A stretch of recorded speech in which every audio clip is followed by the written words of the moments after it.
just focusing for a moment on Eat Out to Help Out, it's evident from your witness statement that at the time you and indeed Sage didn't agree with that.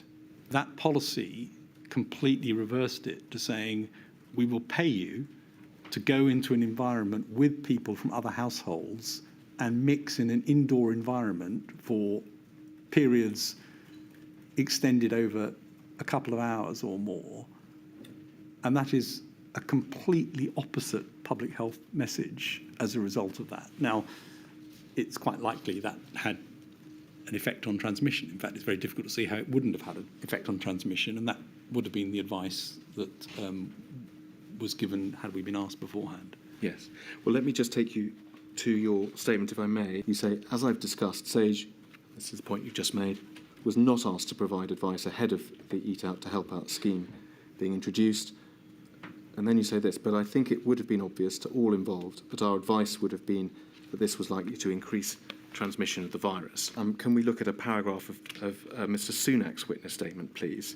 And Mr. Sunak says, throughout the period at which Eat Out to Help Out was in operation and immediately prior to its implementation, I don't recall any concerns about the scheme being expressed during ministerial discussions, including those attended by the CMO and, no doubt, he means the GCSA.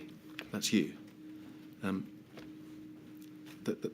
There's a certain inconsistency between your statement where you say that you think that it would have been apparent to everyone that you opposed it, and Mr. Sunak's statement where he says that you never objected to it.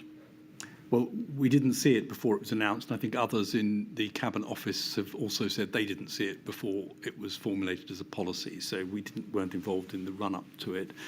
And around that time, lots of measures were being released, and you'll see repeated references in various minutes and notes and emails, and indeed, I'm sure in my private notes, to our concern that people were piling on more and more things and that this would come to drive R above 1. And I think that was discussed at Cabinet as well, that was the concern we had.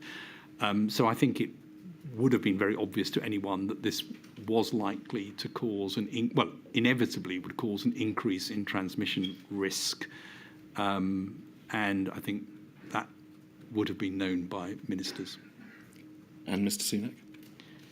If he was in the meetings, I can't recall which meetings he was in, but I'd be very surprised if any minister didn't understand that these openings carried risk.